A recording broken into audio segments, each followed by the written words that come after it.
Hey guys, it's Liz here, and today I'm super excited because we have our first nail audit video. And this is thanks to Martha, who submitted this request to me via my form. If you would like to submit a nail audit request, all you have to do is go to thenailaudit.com and you can submit pictures, videos, a full description of what you're dealing with. And I will use that submission to then create customized content to answer your question or curiosity. Now, this doesn't have to necessarily be a troubleshooting issue. It could be something you're curious about, something that you want my opinion about. But I want to give a big shout out to Martha for submitting this because it is such a good question and I can't wait to dig in. Now, to start off, we're going to play back the actual video that Martha submitted so you guys can see exactly what we're talking about today. In general, Martha is concerned about whether or not she's putting her structure on her nail in the right area. So we're going to be talking about the apex and understanding exactly where that's supposed to be on the nail in order to create that shape and that structure. So Martha submitted this video to me. You can see that she has these beautiful blue nails, and the different angles show me that there is a good amount of product on the nail. So it looks like there's sufficient thickness of product, and I can see on a few fingers where there's definitely a pronounced concentration of that product. So overall, these look pretty good, and I can see that there's definitely an intention being made to make sure that these nails are not only pretty, but they're structurally sound. Now, in order to understand why we put an apex on the nail and where we're supposed to put it, I want to use a simple demonstration. Okay, so I have a very simple tool here, a nail file. But I'm going to use this nail file to show you guys exactly what I mean by creating that strength on the nail using a concentration of product, which is our apex. All right, so I'm going to pretend that my hand is the nail bed, my finger with the nail bed, and the natural nail is this nail file, okay? So I'm just going to grip it from the top, and imagine my thumb is the fingertip. This is where the natural nail now no longer is attached to the finger, and it's now extending past my fingertip. So if I have a very long, either natural nail or artificial nail, it could be either. If there's any upward or downward force, or even side to side, there's going to be an area on this length where the leverage on the end is going to create stress in a particular spot on the actual nail.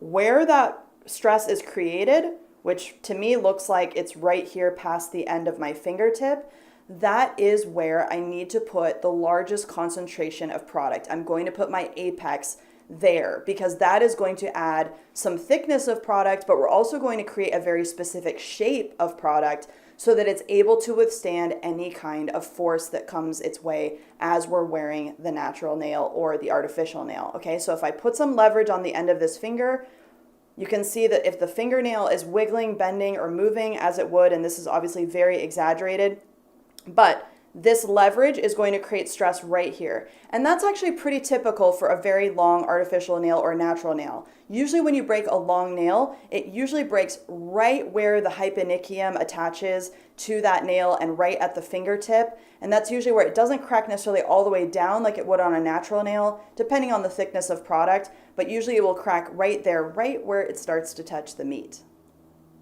So how do we figure out where we're supposed to put the apex on a short nail or even on our own nails? Well, I'm going to give you a quick demonstration of a simple test you can do to figure this out. I have my natural nails here. I've got a little bit of gel polish I was testing on one of my fingers, so you can ignore that one for now. What I'm going to do is I'm going to take my natural nail and I'm going to press on the ends of my natural nail plate, okay? So if I press just gradually, just to give you guys a little bit of insight into it, you can see that my nail starts to turn white. And if I press down on my nail, you'll notice that there's a very pronounced white band that forms across my nail bed, okay? So if I press on the end, the whole nail plate basically turns white. If I press down on the nail tip, on the very end of my free edge, you'll notice that there's a band that starts to form of white right across that first third of my nail bed, okay? So right here. So right across here, this first third, I can see a very pronounced kind of concentration of that white. It doesn't really turn white up here by my cuticle area where my cuticles look nice and dry today, but it does seem to concentrate towards this free edge area. It's right across this first third. So that tells me that if I have any downward pressure or my nail comes into contact with anything, that I'm going to get the most stress across this first third of my nail bed. So that is where I would want to concentrate the product in this particular situation on this particular nail. It can vary from nail to nail. So if I do the same test on my pinky, it might be closer to the cuticle area, it might be closer to the actual free edge. In this situation, it looks like it's pretty similar to my pointer and my middle finger. So this is a really great, simple test you can do on your own nails, even if you have a little bit of product on them, or even if you already have artificial nails on. Take off the color if you have any color on top and press on the ends of whatever length you have on your nails. It'll show you exactly where the stress area is in that particular length and shape that you've got, and it'll tell you exactly where to put that apex.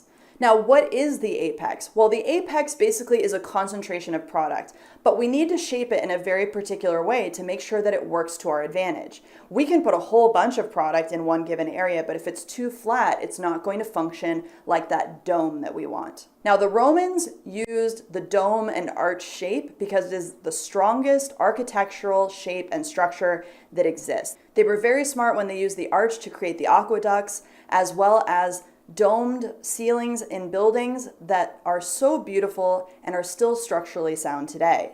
So we're going to use that same arch structure and dome structure to create strength on our actual nails. We have two arches that we utilize when we place concentrations of product on our nail. We have an arch that runs this way. So that means that we have kind of this mohawk concentration of product running down the barrel of our nail, where we want to see that most of the product runs right down that upper ridge. And then we also have a dome that runs this way. So we have these two arches together that form this dome shape on top of our natural nail. And then we're going to shift that dome back or forward depending on where that stress area exists. So remember when I showed you my example of the different lengths and leverages we might have on our natural nail, that tells us where we're going to put those two arches to create that dome, okay? So we're going to have that concentration of product running down that upper ridge, right down the center. If we think about it, the spine of the nail, we're going to have that concentration of product right down the spine. And then we're also going to create that kind of overall arch that blends from the cuticle area out towards whatever the free edge is, with that concentration of product right where that dome needs to sit. So Martha, in general, to me, your nails look really well done. I can tell that there's a great overall thickness of product applied without it being too excessive.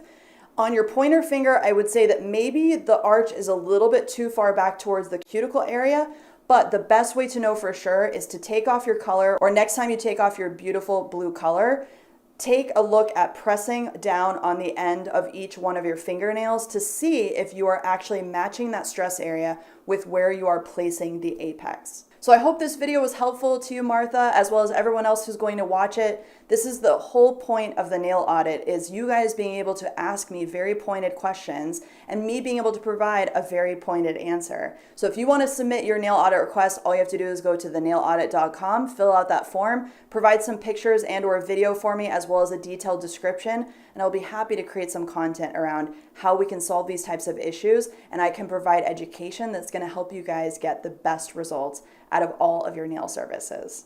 Thanks for tuning in, guys. I'll see you next time. Bye.